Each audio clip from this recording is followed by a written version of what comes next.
Nací un mes de julio de 1988 y crecí con una forma de entender el fútbol de selecciones muy distinta a la actual.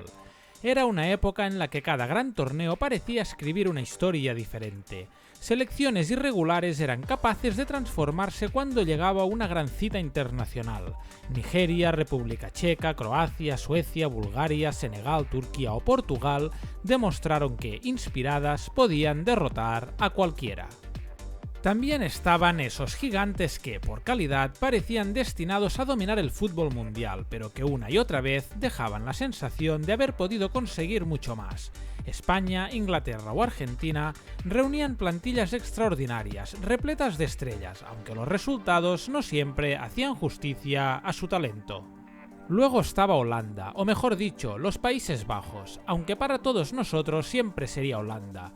Una selección reconocible desde la distancia por aquella mítica camiseta naranja y por una generación de futbolistas irrepetibles, capaz de enamorar incluso cuando no levantaba el trofeo. Italia y Alemania representaban otra forma de entender este deporte. Eran selecciones sobrias, competitivas, casi infalibles. Quizás no siempre practicaban el fútbol más brillante, pero cuando comenzaba un gran campeonato había una certeza: tarde o temprano aparecerían en las rondas decisivas. A finales de los 90, otra potencia se unió a ese exclusivo grupo de candidatos permanentes, la Francia de Zinedine Zidane. Campeona del mundo en 1998 y de Europa en el año 2000, había construido un equipo tan talentoso como ganador. Pero por encima de todas ellas había una selección que despertaba algo diferente. No solo era favorita, era la selección que todos queríamos ver, la que convertía cada partido en un espectáculo, la que hacía del fútbol un arte. Aquel Brasil mágico, un equipo capaz de mezclar talento, imaginación y eficacia como nadie.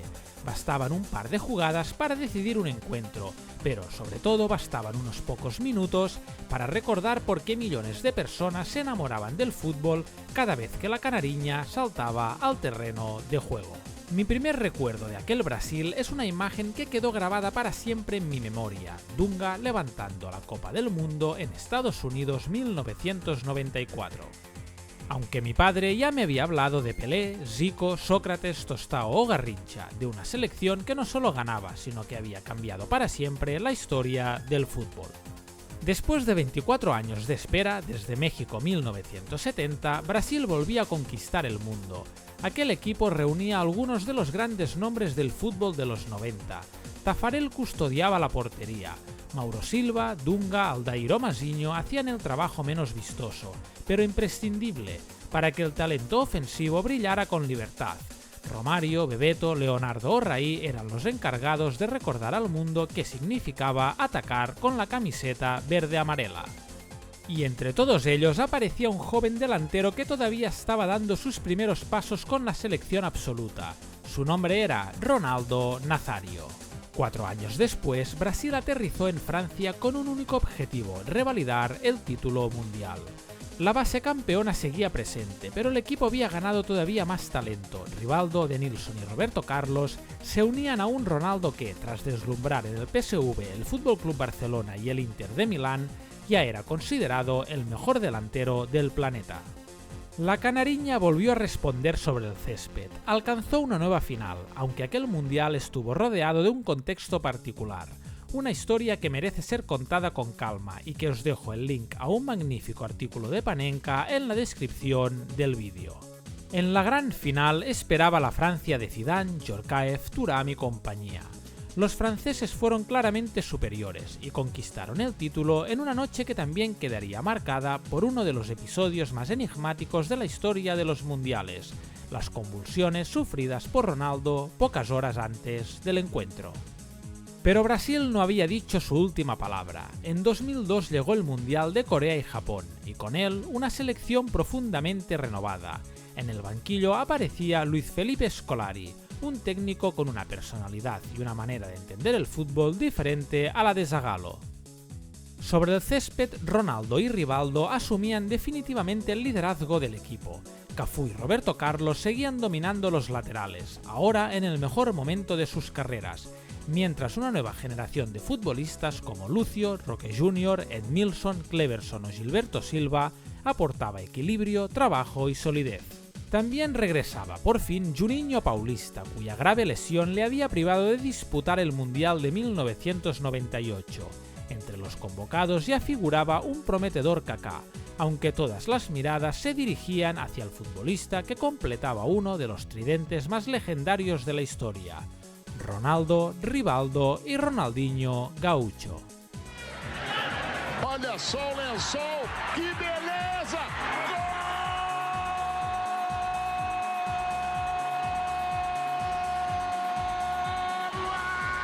Golaço desse menino que é ótimo! Na primeira jogada deu lençol! Aquel Brasil fue sencillamente extraordinario. Ganó todos sus partidos, superó a rivales de la talla de Inglaterra y Alemania, y 8 años después de Estados Unidos 1994, volvió a levantar la Copa del Mundo, la quinta estrella, la última hasta el día de hoy.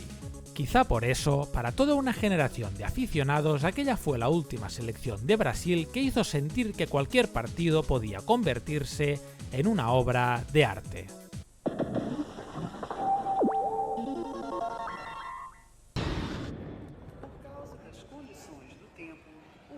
409 para Paris está atrasado.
Maracatu,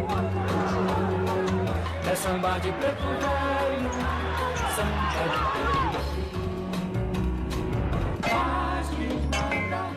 Alemania 2006 parecía el escenario perfecto para conquistar la sexta estrella.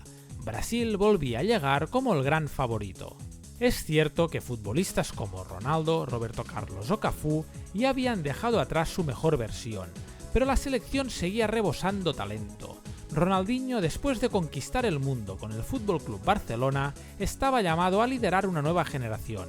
A su lado aparecían Kaká, el gran referente del Milan, Adriano, el emperador, uno de los delanteros más temidos del planeta y el mejor jugador del Pro Evolution Soccer, y el mejor lanzador de faltas de su tiempo, Juninho Pernambucano. Pocas selecciones habían reunido tanto talento ofensivo, sin embargo, el destino volvió a cruzar a Brasil con Francia. En los cuartos de final, un solitario gol francés puso fin al sueño brasileño. Brasil se marchaba antes de lo esperado, sí, pero lo hacía cayendo por la mínima frente a otra de las grandes favoritas del torneo. 4 años más tarde, el 2 de julio de 2010, el estadio Nelson Mandela Bay fue testigo de otro golpe. La selección de Dunga cayó nuevamente en cuartos de final, esta vez ante los Países Bajos de Sneijder, Robben y Van Persie. La derrota entraba dentro de la lógica del fútbol. Lo preocupante era otra cosa. Por primera vez en mucho tiempo, Brasil ya no transmitía aquella sensación de superioridad absoluta. Ya no intimidaba desde la posesión, el regate o la imaginación. El juego bonito comenzaba a desvanecerse. Kaká, Robinho, Luis Fabiano, Baptista o Elano eran magníficos futbolistas, pero no eran Ronaldo, Romario, Bebeto, Ronaldinho o Rivaldo. Y aquella diferencia empezaba a hacerse evidente. A partir de entonces llegó el declive. Brasil alcanzó las semifinales del Mundial de 2014, empujada por el orgullo, la historia y el apoyo de todo un país. Pero el fútbol fue implacable. El 1-7 frente a Alemania no solo fue una derrota, fue una herida que todavía sigue abierta. La única esperanza parecía tener nombre y apellido, Neymar Jr., el heredero señalado para devolver la magia a la camiseta más icónica del fútbol mundial, pero ni siquiera él pudo cambiar el rumbo de la historia. En Rusia 2018, la generación dorada de Bélgica volvió a detener a Brasil en los cuartos de final.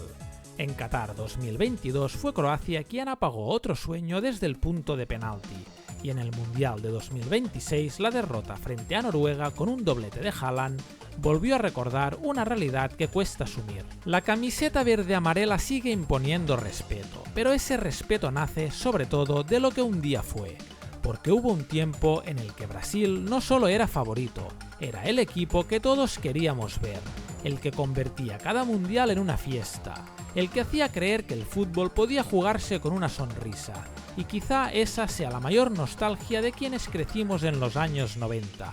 No echamos de menos que Brasil gane, echamos de menos la forma en la que hacía soñar al mundo.